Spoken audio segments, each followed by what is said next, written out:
The sound that woke me wasn't dramatic. No shattering glass, no creaking floorboards. It was the faint, metallic click of my front door unlocking. At first, I thought I was dreaming. Then my dog growled low from the foot of the bed, and I knew it was real. Adrenaline snapped me upright. I swung my legs out of bed, barefoot on the cool floor, ears straining. Another soft sound, the door easing open, hinges protesting ever so slightly.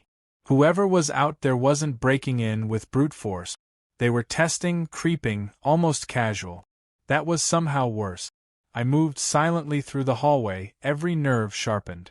My phone was already in my hand, thumb hovering over one contact. Not 911. Something better. My wife. Most people's spouses roll over and grumble if they get a midnight call. Mine? She answers on the first ring with a calm that can stop fights before they start. It helps when your wife is the chief of police. I paused at the corner, peering into the dim living room. The glow of the streetlight leaked through the curtains, and there she was, Karen. Our neighborhood's self-appointed queen, president of the HOA, enforcer of everything from grass height to mailbox paint color. She was standing in my doorway, her hand still on the knob, eyes wide and calculating. She froze when she saw me. For a long second, neither of us moved. "You," she said finally, her voice trembling with indignation. "Your door was unlocked." I raised an eyebrow. "Funny, I don't remember inviting you in for a midnight inspection." Her face twitched, caught between outrage and embarrassment. "I was making sure everything was secure. Safety check. We can't have intruders." I almost laughed at the irony. "Well, congratulations. You just passed the intruder test with flying colors." Her eyes darted to the corners of the room, no doubt looking for cameras. She didn't realize I had 3 of them trained on her already, 2 motion-activated inside, 1 on the porch. Every second was being recorded, from her smug entrance to her pathetic excuse. She straightened, trying to regain control. "If you kept your property in compliance, none of this would be necessary. Your truck is an eyesore. Your flag violates color guidelines. And those shrubs? Aggressive." I let the silence stretch until her words sounded as ridiculous as they were. "Karen, you're in my house. At midnight. Do you realize how insane that is?" She tried to huff it off, but her voice cracked. "I'll overlook this, for now. But you've been warned." She spun on her heel and marched out, slamming the door behind her like she hadn't just trespassed into a felony. I stood there, heart still hammering, until the sound of her retreating footsteps faded. My dog whined, still on edge. I crouched, scratching behind his ears. "Don't worry, buddy," I murmured. She just made her biggest mistake yet. Because Karen had no idea whose door she had just unlocked. The next morning, the neighborhood looked deceptively peaceful. Kids waited for the bus, sprinklers ticked across perfect lawns, and the smell of fresh-cut grass lingered in the air.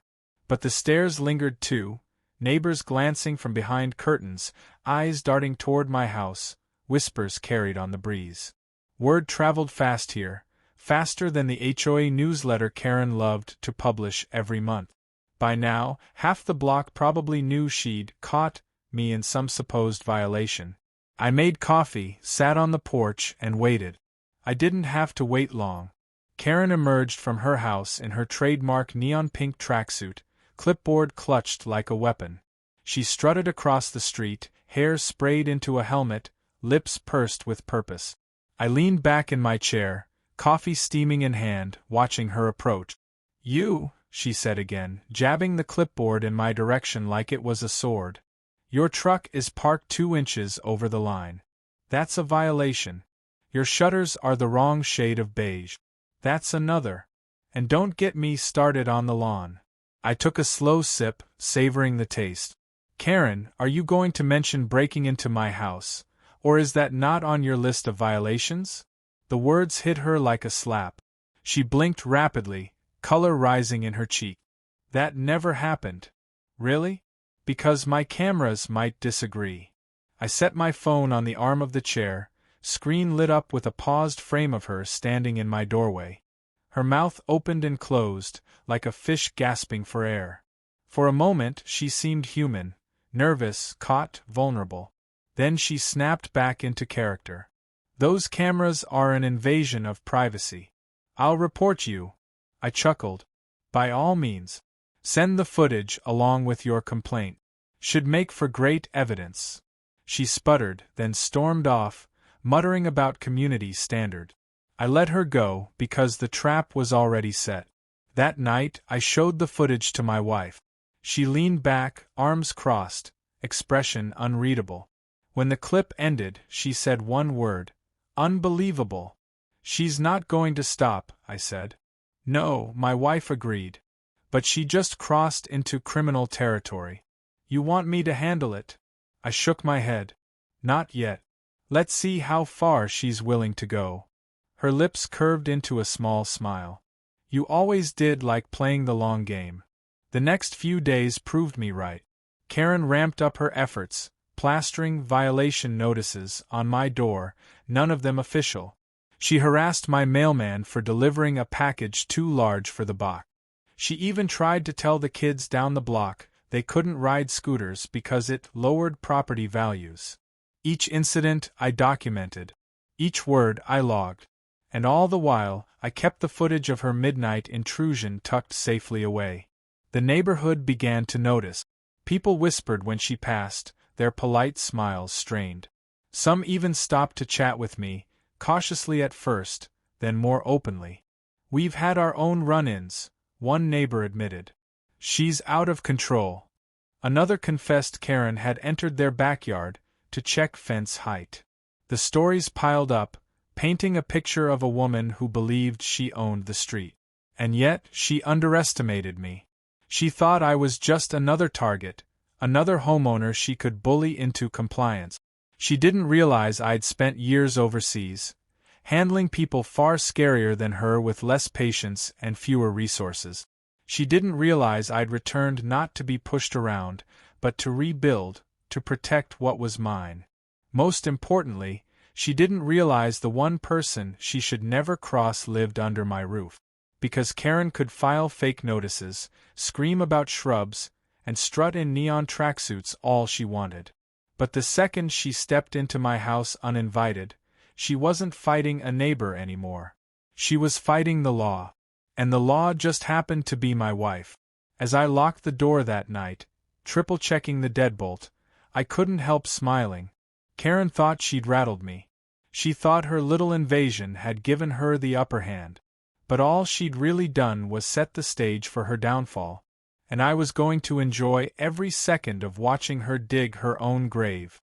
The next morning, I found my front door still showing a faint smear of fingerprints where Karen had pressed her acrylic nails against the lock the night before.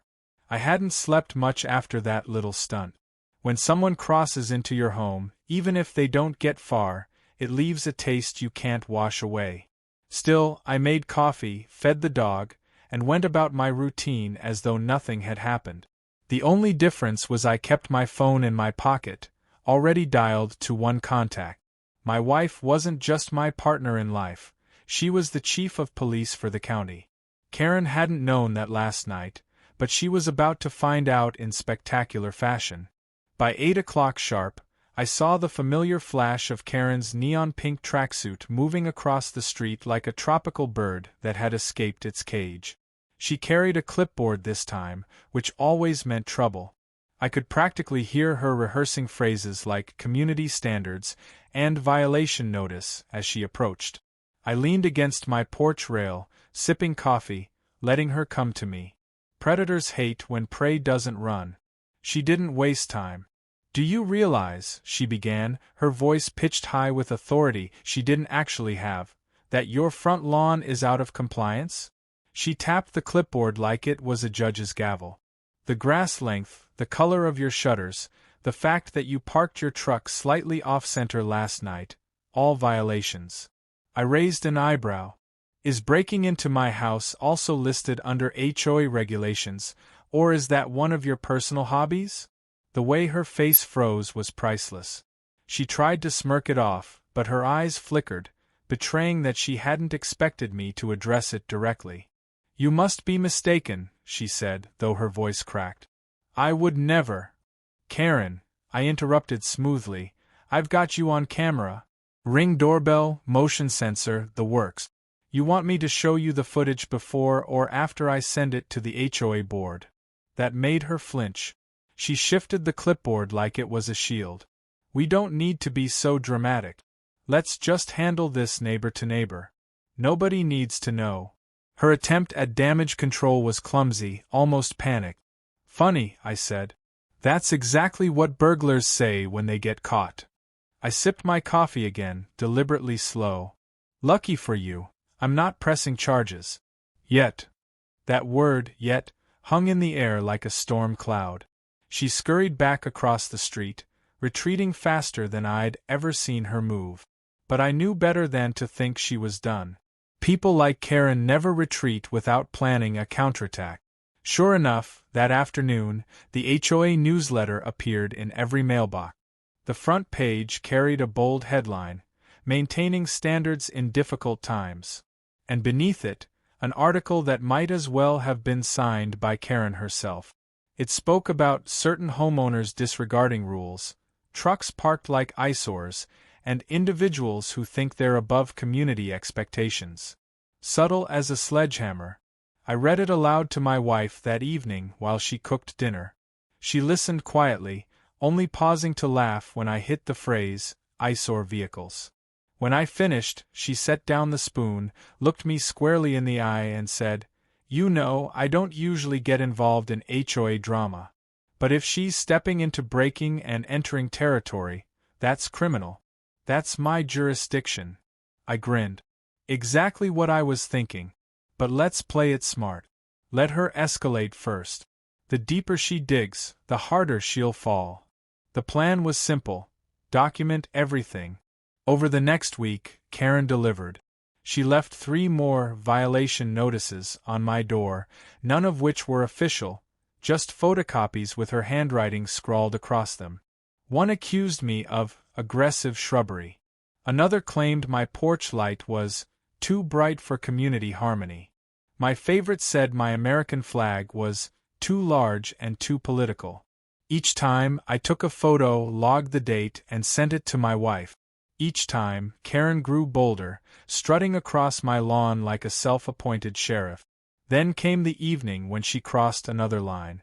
I returned from the hardware store to find my gate unlocked and the side of my house wide open. Karen stood there, halfway through my garage, her hands on the shelves like she was inspecting merchandise. For a moment, she didn't notice me. I let the silence stretch until it became unbearable. Looking for something? I asked finally. She jumped a full foot, spinning around with her mouth opening and closing like a fish gasping for air. Oh, I was just checking for code compliance, she stammered. The HOA requires garages to remain orderly. Interesting, I said. Because the law requires you to have permission before stepping inside someone else's property. I pulled out my phone and held it up. Guess who's watching right now? Her face drained of color. She tried to recover with indignation. You can't talk to me that way. I have authority here. Authority. My laugh was sharp. Karen, your authority ends at the sidewalk. This, I gestured to my garage, my tools, my truck, is my kingdom. And you just trespassed. Before she could bluster further, I hit dial.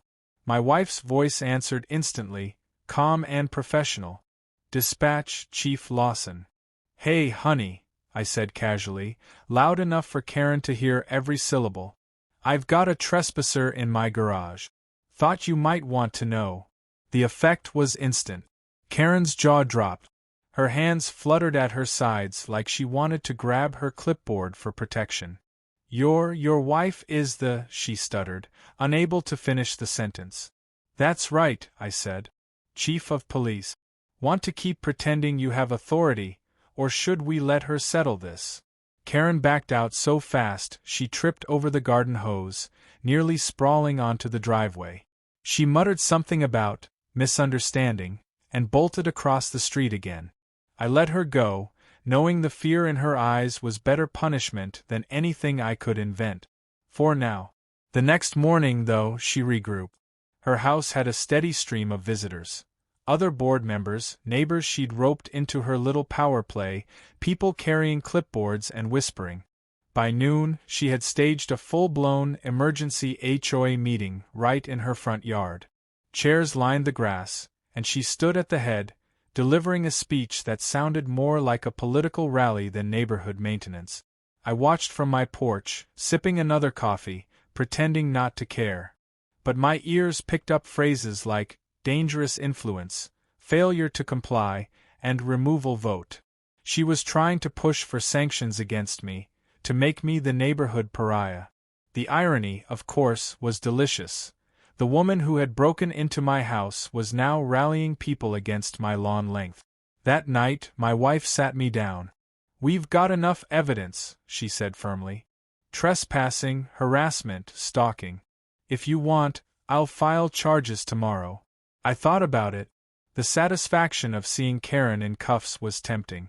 But part of me wanted to see how far she would go before snapping the trap shut. People like her thrived on imagined control. The longer she thought she had it, the bigger the implosion when she lost it. So I shook my head. Not yet. Let's let her believe she's winning. My wife smiled knowingly. "You really are playing the long game, aren't you?" "Always," I said. "And when this collapses, it'll collapse hard." By the end of the week, the HOA circus Karen had organized was impossible to ignore. Every evening I'd see neighbors shuffling toward her lawn like reluctant parishioners summoned to a sermon. She always stood at the center, clipboard in hand, a whistle dangling around her neck now, as if she were coaching us all in some grim neighborhood Olympics. I resisted the urge to laugh every time she blew it to start her meetings. From my porch, I watched and waited, coffee mug in hand, documenting everything. The first real crack in her little empire came during one of those meetings. She was mid-speech about how certain homeowners were threatening property values when Old Man Perkins raised his hand. Perkins was 90 if he was a day, hunched but sharp, and his voice cut through her monologue like a knife. "Karen, you keep talking about community values," he said, "but what about you walking into my backyard last Tuesday without asking? Thought I wouldn't notice." The crowd murmured. Karen turned bright red. She tried to wave him off, insisting she was inspecting fence alignment. But everyone there knew Perkins didn't even have a fence. That was the first time I saw her wobble. The second wobble came 2 days later, courtesy of my wife. She showed up at the house in her uniform, badge gleaming, gun at her hip, calm authority radiating from her like heat off asphalt. She didn't come to arrest Karen, though that would have been poetic. She came home for lunch, simple as that. But the timing couldn't have been better.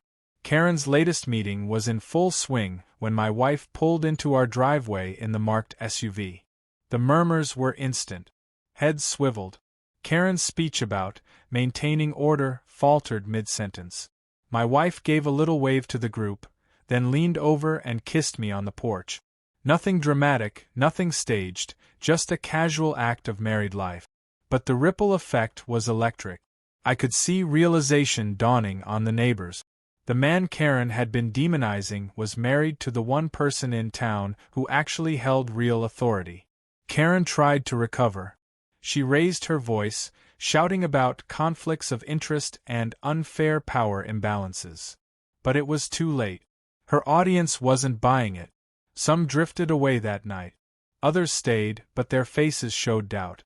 That's when I knew the long game was paying off. Still, Karen wasn't done. People like her don't back down when they feel cornered, they double down.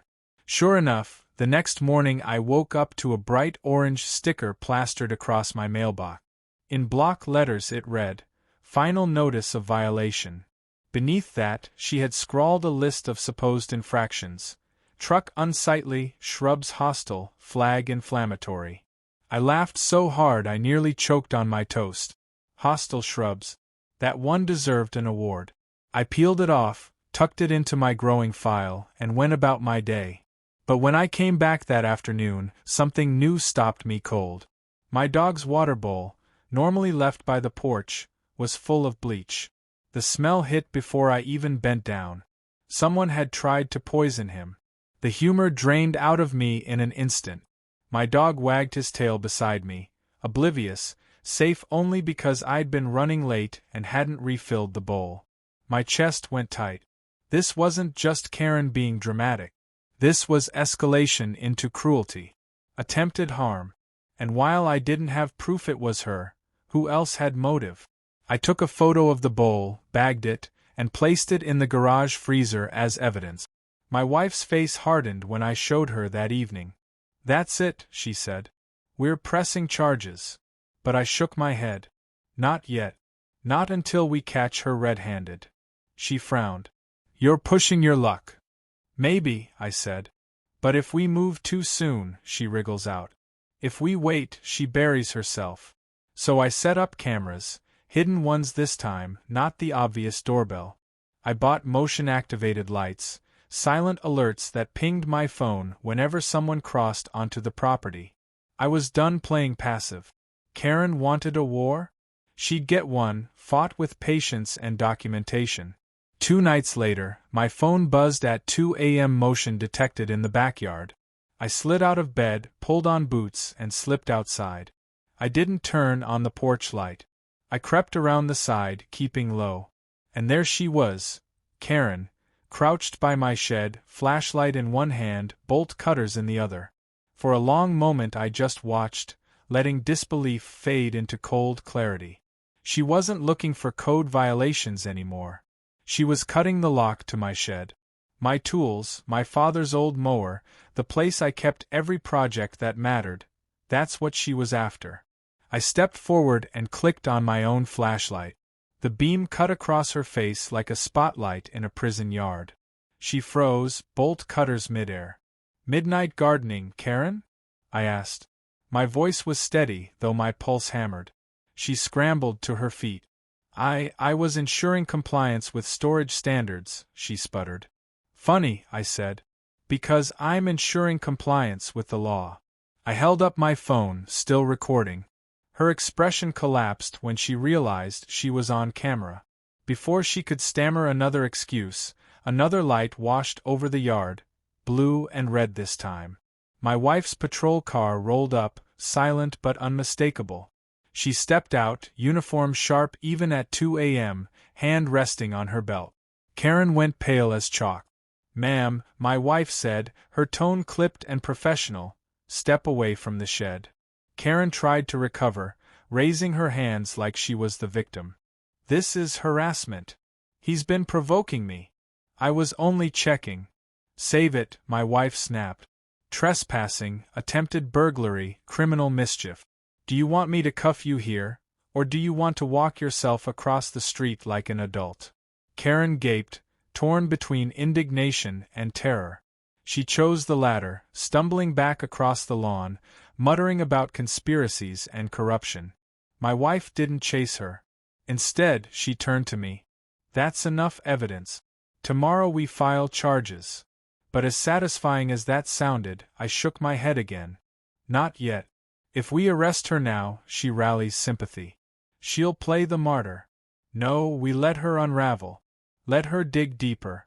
The bigger the show, the harder she falls." My wife studied me, then sighed. "You're ruthless sometimes." "Just patient," I corrected. By dawn, Karen's house looked like a bunker. Curtains drawn, lights flicking on and off, phone calls made in rapid succession. She was spiraling, and everyone could see it. Neighbors whispered, some crossing the street to ask me what was going on.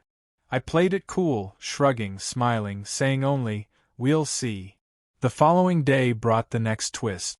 Karen filed a formal complaint with the HOA board, not against me, but against my wife. She accused the chief of police of harassment, abuse of authority, and intimidation.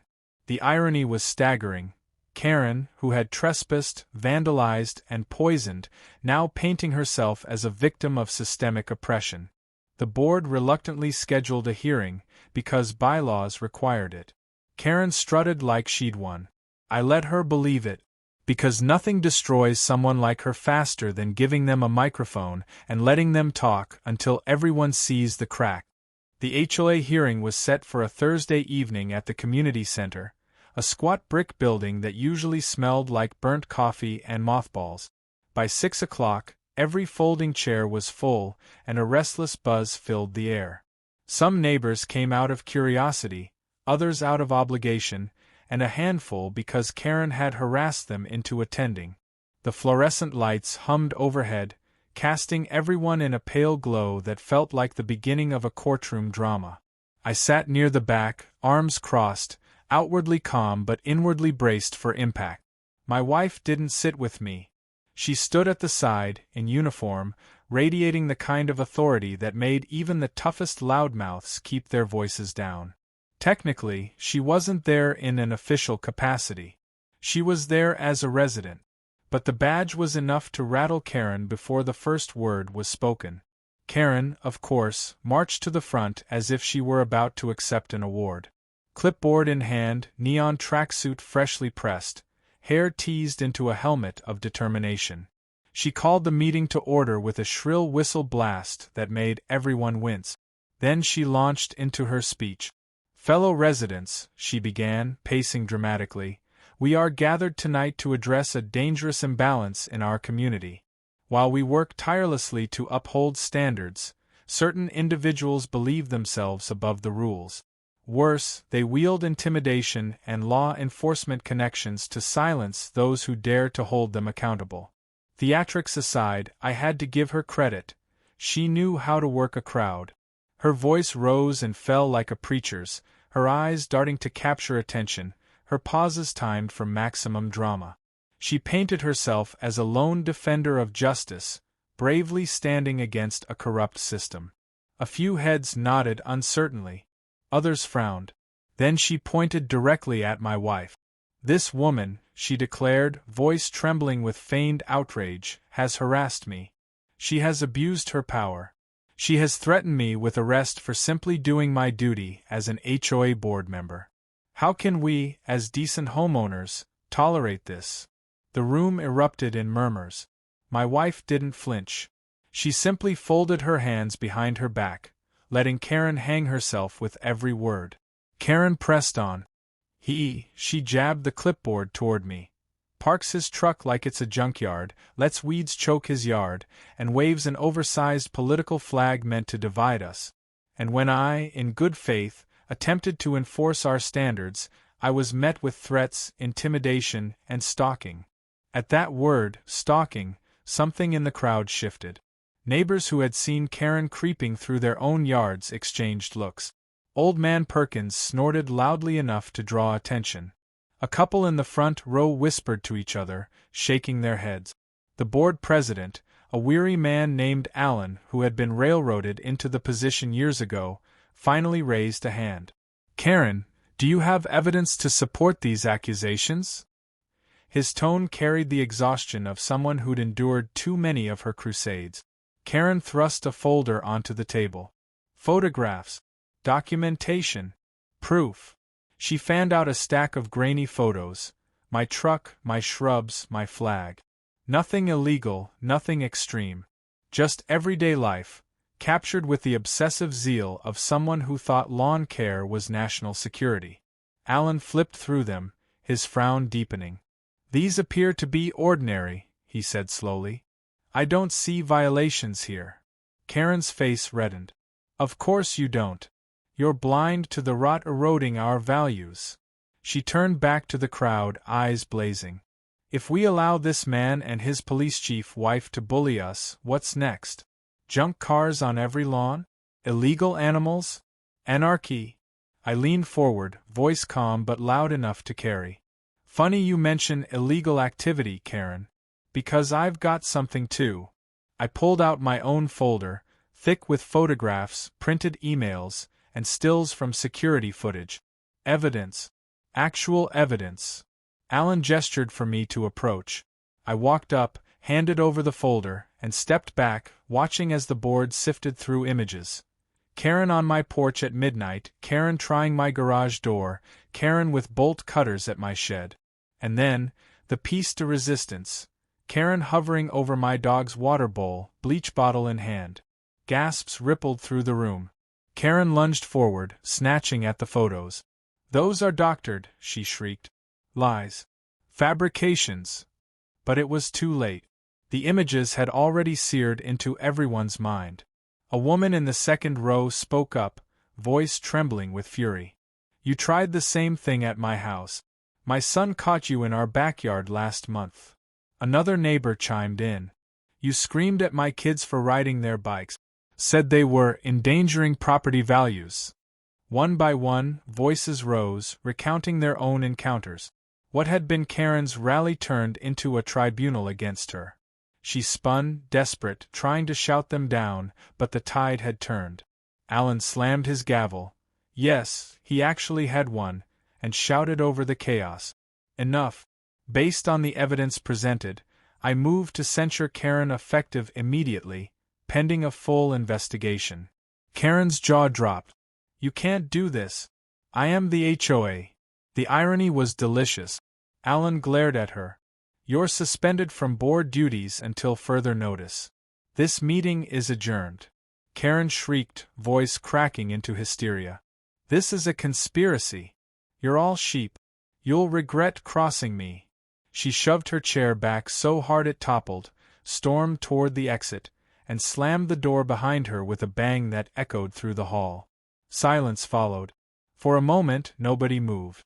Then laughter broke out, nervous, relieved, incredulous. The spell was broken. Neighbors clustered around me, clapping my shoulder, thanking my wife, whispering about how long they'd endured Karen's tyranny. But as satisfying as it was, I didn't relax. Not yet. Because people like Karen don't disappear quietly. She'd just been humiliated in public, stripped of her imagined power, and exposed in front of everyone she'd tried to control. That kind of humiliation breeds vengeance. Sure enough, that night my cameras caught her pacing her front yard like a caged animal, phone glued to her ear. The glow of her living room window showed her moving frantically, pulling files, stuffing papers into bags. She wasn't retreating. She was regrouping. When I told my wife, she sighed. We've got her cold. We could have her arrested tomorrow. But I shook my head again. Not yet. She's not done. Let her think she still has cards to play. The more desperate she gets, the bigger the explosion. My wife studied me, then finally nodded. All right. But when it blows, I'm the one holding the cuffs. And I knew she would be. The following morning, flyers appeared on doorstep. Not HOA newsletters this time. Angry, rambling manifestos accusing me and my wife of corruption, bribery, even witchcraft. Yes, witchcraft. Karen had gone off the rails. The pages were riddled with underlined words, random capitalization, and half-baked conspiracy theories about how we were secretly trying to militarize the neighborhood. Most people laughed. A few were unsettled. But everyone agreed on one thing. Karen had lost her grip. Still, I wasn't laughing. Because desperate people can be dangerous. And Karen, stripped of her audience, suspended from her board, and exposed as a trespasser, was now a desperate person with nothing left to lose. For the first time since moving back, the neighborhood felt almost normal. Kids rode their bikes without fear of Karen's whistle shrieking from across the street. Neighbors waved more freely. A couple even stopped by to thank me for standing up to her, their gratitude tinged with embarrassment that it had taken this long. The hearing had broken something in her hold over them, and you could feel the collective exhale. But peace with someone like Karen is always the eye of the storm. I knew it wouldn't last. And I was right. It started with little things. My mail went missing 3 days in a row. When it did show up, envelopes were slit open, sometimes resealed with tape. A package from my brother never arrived at all. Then, one morning, I found deep scratches running along the side of my truck. Parallel lines, deliberate, not the kind you get from a stray shopping cart. I documented each one, filed it away, adding to my growing archive. Still, nothing prepared me for the night the lights went out. It was just past midnight. I was reading in bed when the hum of electricity died, plunging the house into a silence so heavy it pressed on my ears. Then came the barking, my dog, frantic in the backyard. I pulled on boots, grabbed a flashlight, and stepped outside. The beam cut through the dark to reveal my breaker box hanging open, wires slashed. Standing over it, bolt cutters in hand, was Karen. Her neon tracksuit glowed faintly under the moonlight, her face twisted with determination that bordered on madness. "Are you insane?" I shouted. She spun, eyes wild. "You don't belong here," she spat. "You and your police wife, you're poisoning this neighborhood. I'll cut the power, cut the noise, cut you out." Her words weren't just angry, they were unhinged. This wasn't about lawns or trucks anymore. This was about control slipping through her fingers, and her trying to claw it back by any means. I raised my phone, recording. "Keep talking, Karen. Every word is evidence." She lunged forward, swinging the bolt cutters like a weapon. I sidestepped, heart pounding, my flashlight clattering to the ground. My dog barked furiously from behind the fence, teeth bared. For a split second, I thought she might actually swing again. But the wail of sirens cut through the night, and Karen froze like a child caught with a hand in the cookie jar. 2 patrol cars screeched up, lights flashing. My wife stepped out of the lead car, fury barely contained behind her calm exterior. "Drop it," she barked. Karen did, the bolt cutters clattering against the pavement. She raised her hands, voice cracking into a pitiful wail. "I was protecting the community. He's dangerous. They're dangerous." But the sight of uniformed officers pulling up her street was too much for whatever illusion she had left. She bolted, sprinting across her yard, disappearing into the shadows of her house. The officers gave chase, but my wife raised a hand. "Not tonight. Let her lock herself in. We'll file the charges in the morning." I stood there in the dark, staring at the ruined wires, the dead breaker box. My house was powerless in more ways than one. And yet, I couldn't help feeling that Karen had just crossed the point of no return. The next morning confirmed it. Her house was barricaded, curtains drawn, blinds taped shut, lawn chairs piled in front of her door like a fortress. A massive sign hung across her porch: "Corruption will not win." Neighbors gathered on sidewalks, whispering, pointing, shaking their heads. It was a spectacle, but underneath the absurdity lay something dangerous. Karen wasn't retreating. She was preparing for war. 2 days later, the war arrived. I woke at dawn to the sound of hissing. At first, I thought it was sprinklers. Then I smelled it, sharp, chemical, burning my throat. I bolted outside to see a figure darting across my lawn, a canister in hand, spraying my grass in long sweeping arcs. "Weed killer." The figure paused under the beam of my motion light, and there she was again. Karen, dressed this time in black, as if a tracksuit could make her stealthy. She was poisoning my lawn. My grass turned dark before my eyes, wilting under the chemical assault. "Karen!" I roared. She spun, hissed something incoherent, and sprinted toward her house, tossing the empty canister behind her. It clattered across the driveway, reeking of herbicide. I didn't chase her. I didn't need to. The camera mounted above the porch had caught every second. When I showed the footage to my wife, she didn't even argue this time. "That's vandalism, destruction of property, and trespassing. She's done." But part of me wasn't satisfied. Arresting her now felt like pulling weeds without digging up the root. She'd scream about conspiracies, file countersuits, paint herself the martyr. No, I wanted her exposed so thoroughly there'd be nothing left for her to hide behind. I got my chance sooner than expected. That weekend, the HOA board convened an emergency meeting, not about me this time, but about Karen. The neighbors had had enough. They demanded answers, demanded action.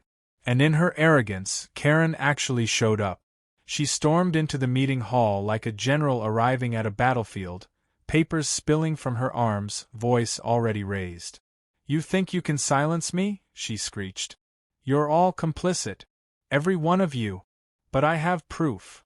She slammed her papers on the table, pages covered in half-legible notes, blurry photos, rambling accusations. She accused half the neighborhood of crimes ranging from tax evasion to animal cruelty to running secret businesses from their garages. It was chaos, neighbors shouting, demanding retractions, calling her insane. And then Alan, the weary president, held up his hand. "Karen," he said tiredly, "we've seen enough. You are hereby removed from the board, effective immediately." The gasp that followed was collective. Karen staggered back as though struck, clutching her papers to her chest. You can't remove me. I am the HOA. "No," Alan said, his voice firmer than I'd ever heard. "You're a danger to this community." For once, everyone agreed. Applause broke out, tentative at first, then swelling into cheers. Karen's face contorted, anger, humiliation, desperation all at once. She shoved past the crowd, storming out into the night. I didn't cheer. Because I knew this wasn't the end.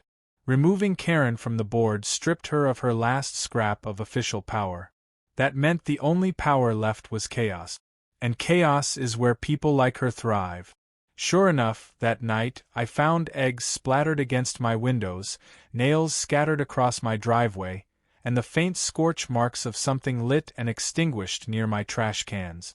Each act small, petty, but dripping with malice. Karen wasn't trying to win anymore. She was trying to make me suffer. My wife wanted to move immediately, to have her arrested, charged, locked away before she could escalate further. But I shook my head. Not yet. She's unraveling. Give her enough rope, and she'll hang herself in front of the entire neighborhood. She narrowed her eyes. You're gambling with fire. Maybe, I said. But fire can burn itself out too. And as I lay awake that night, listening to the distant sound of Karen screaming into her phone across the street, I couldn't help thinking the fire was about to consume everything she had left. The eggs and nails were only the opening act. Karen's campaign of sabotage escalated with a precision that was almost admirable in its pettiness. One morning, every trash can on our street had been tipped over, except hers. Another day, my sprinkler heads mysteriously shattered, leaving little geysers spitting water into the air like broken fountains. And then came the night I found my tires deflated, not slashed, just carefully unscrewed so the air drained out slowly. She was smart enough to avoid obvious felony damage, but her fingerprints were all over every stunt. Neighbors began to grumble. First quietly, then loudly. Old man Perkins nearly fell when his tipped can rolled into the street. The family 2 houses down lost 2 bikes from their garage. Left wide open one morning, padlock clipped off. Suspicion turned into certainty. Everyone knew who was responsible, even if they couldn't prove it. And as frustration spread, the once silent neighborhood began to look more like a vigilante committee. I watched it happen with a kind of grim patience. Karen wanted chaos, but she didn't realize chaos could turn against her. The more she lashed out, the more she alienated the very people she'd once cowed. The breaking point came one Saturday afternoon. The sun was high, kids were playing in the cul-de-sac, and a group of neighbors had gathered to wash cars and swap stories. For once, it felt almost festive. Then Karen emerged. She wasn't in her neon tracksuit this time. She was dressed in all black, head to toe, like some parody of a covert agent. She marched across the street carrying a bullhorn, of all things, and launched into a rant. "This community is under siege," she screeched, the bullhorn amplifying her voice until it rattled windows. "We are victims of corruption, of intimidation, of tyranny disguised as law enforcement." She jabbed a finger toward me. "He and his wife are destroying our neighborhood. They are criminals. They must be removed." The kids stopped playing. Neighbors froze mid-conversation. A stunned silence fell, broken only by the distorted wail of her voice. I didn't move. I didn't rise to it. I just folded my arms and let her dig. "You all think you're safe," she continued, pacing like a general, "but when your property values drop, when crime floods in, when weeds choke your lawns, you'll know who to blame. Him. Them." That's when my wife stepped forward. She wasn't in uniform, just jeans and a t-shirt, hair pulled back, But the authority in her presence silenced the street more effectively than Karen's bullhorn ever could. "Karen," she said evenly, "put the bullhorn down." Karen sneered. "Oh, what are you going to do? Arrest me? Abuse your power again? Everyone's watching. You can't silence me." My wife didn't flinch. "No, I don't need to silence you. You're doing that yourself." And she was right. Because neighbors were no longer nodding, or even looking sympathetic. They were recording. Phones held high, cameras pointed directly at Karen, capturing every second of her meltdown. Karen realized too late.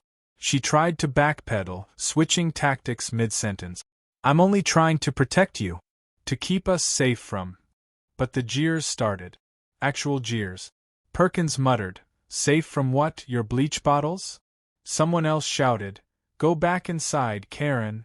A teenager yelled, "You're trending already." Her face twisted. She dropped the bullhorn, but not before the damage was done. The videos were already uploading. By the next morning, the clip was everywhere. Facebook groups, neighborhood chats, even a local news site that ran it under the headline, "HOA Showdown Turns Bizarre." That was the moment Karen lost the last shred of neighborhood control. But instead of retreating, she exploded. 2 nights later, alarms woke me at 3 a.m. My phone buzzed, motion sensors blaring. I stumbled to the window and froze. Flames. Karen had set my trash cans on fire. The plastic roared and spat, flames licking high enough to scorch the siding. My dog barked like mad, neighbors shouted, hoses sprayed. I bolted outside, dragging my own hose, dousing the fire while smoke clawed at my throat. And there she was, standing at the edge of her lawn, watching. Not even running. Just watching, face illuminated by the flickering orange glow. I locked eyes with her through the smoke. She smiled. That was the moment patience ended. By dawn, police tape cordoned off my driveway. Officers collected the melted remains of the cans, the charred nails scattered nearby, the half-burned rag she'd used as a fuse. My wife was no longer just my partner, she was the chief of police on duty. And this time, she wasn't asking if I wanted charges. She was giving orders. "Arson," she said flatly. "That's felony territory. She doesn't get another chance." I nodded. "Do it." The warrant came down by evening. Patrol cars lined the street, lights flashing. Neighbors gathered on lawns, watching as officers approached Karen's house. She refused to come out, barricading herself inside. Shouts echoed through the night, her voice, shrill and panicked, screaming about conspiracies and persecution. The standoff dragged for hours. Negotiators took turns, coaxing, reasoning, warning. Karen hurled accusations through the door, claiming she had evidence, that she'd expose everyone, that the entire town would fall if she did. It was delusional, but dangerous. Finally, near midnight, she cracked. The door burst open, papers flying, and Karen stumbled onto the porch waving a stack of crumpled files. "This is proof," she shrieked. "You're all corrupt. I'll show the world." Officers moved fast. She was cuffed before she could finish the sentence, her voice breaking into incoherent sobs as the files scattered across the lawn. Neighbors filmed the whole thing. Karen being led away, kicking and screaming, the once feared enforcer of petty rules now reduced to a spectacle. As the patrol cars pulled off, the street erupted in applause. Not cheers of cruelty, but of relief. The storm had broken. I stood on my porch, arms crossed, watching the taillights fade. My wife joined me, slipping an arm around my shoulder. "It's over," she murmured. But I shook my head. "Not yet. Not until the last ember burns out." And I was right. Because the next morning, I woke to find her lawn littered with the papers she'd dropped. Pages full of rants, accusations, conspiracy webs connecting names and dates that made no sense. Proof of nothing except how far she'd fallen. Neighbors sifted through them, shaking their heads, some laughing, some pitying. For me, it wasn't funny. It was tragic. Because in all her madness, Karen had only ever wanted one thing: control. And when she lost it, she lost herself. But I didn't let that thought linger. because there was still one chapter left in this war, and I intended to end it on my terms. The street was never the same after Karen's arrest. For weeks, her house sat dark, blinds closed, lawn untended. The once neon nucleus of neighborhood drama had gone silent. Neighbors walked a little taller, kids rode bikes in the cul-de-sac without fear of her shrieking whistle, and old man Perkins even dragged a lawn chair to the sidewalk just to bask in the quiet. But peace, when it follows chaos, feels suspicious. Every morning, I half expected her to come striding out again, clipboard in hand, ready to resume her crusade. It didn't happen. Instead, envelopes began arriving, official ones, stamped with court seals and return addresses. Karen wasn't done with us. She was trying to win from behind bars. The first was a restraining order request, claiming my wife and I were harassing her. The judge dismissed it immediately, citing insufficient grounds and overwhelming counter-evidence. The second was a civil complaint, alleging damages to her reputation. That one didn't last either. And then came the third, a desperate, rambling handwritten letter to the board, insisting she still held authority, that her suspension was illegal, that the true bylaws required her reinstatement.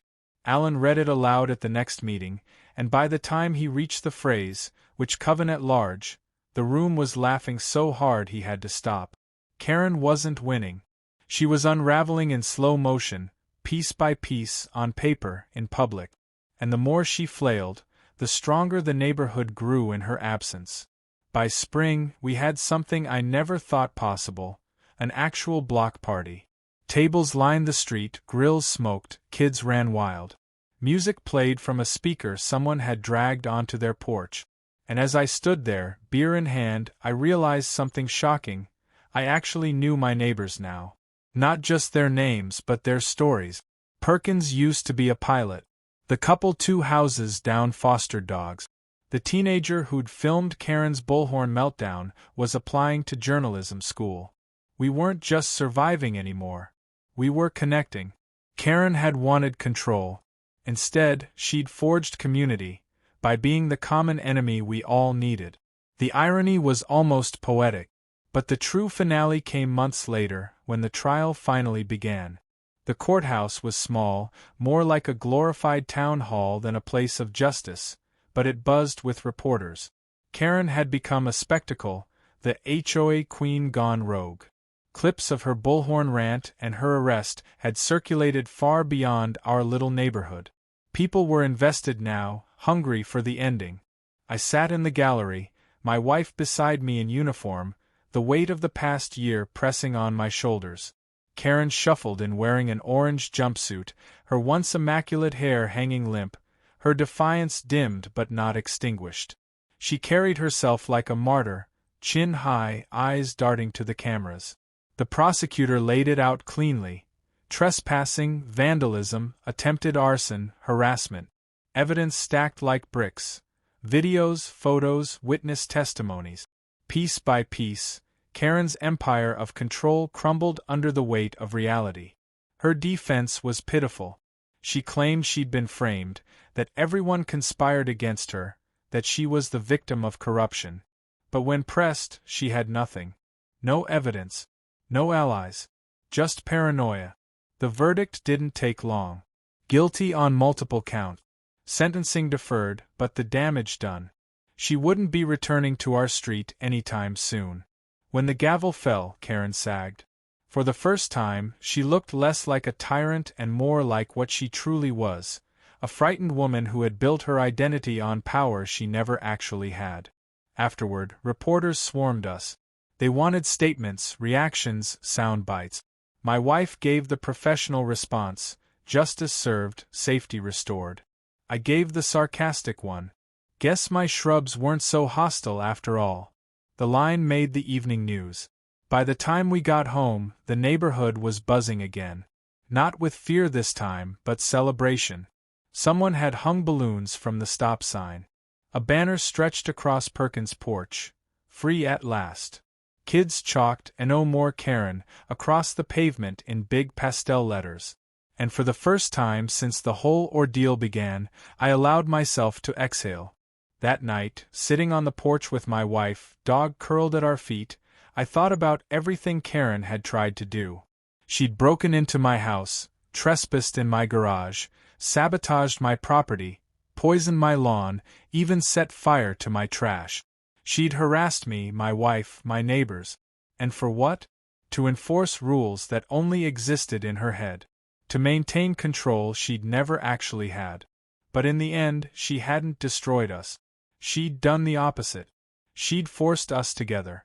She'd exposed how fragile her authority really was. She'd tried to break me with fear, and instead, she broke herself with her own obsession. The irony wasn't lost on me. Karen had been undone not by my resistance, not even by my wife's badge, but by her own hunger for control. She'd unlocked my door thinking she was walking into victory. She hadn't realized she was walking straight into the arms of the law, arms that just happened to belong to my wife. The neighborhood never forgot. Even months later, her name was shorthand for chaos.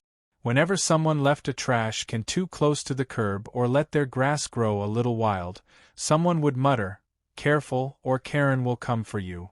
Laughter always followed. She'd become a punchline, her legacy sealed not in authority but in absurdity. And me? I went back to my projects, fixing the shed, restoring my father's old tractor, mowing my supposedly hostile shrubs with extra satisfaction. My truck stayed parked where I pleased. My flag stayed high. Life was ordinary again, and that was the sweetest victory of all. Sometimes, late at night, I'd glance across the street at her darkened house. For sale signs had come and gone. Rumors swirled about who might buy it. But no one stayed long. The walls held too much history, too much noise. Maybe someday it would sell for good. Maybe not. Either way, I knew one thing. Karen's reign was over. I didn't need revenge. I didn't need to gloat. Because the greatest revenge is living free while your enemy sits caged by their own choices. And that's exactly what I did.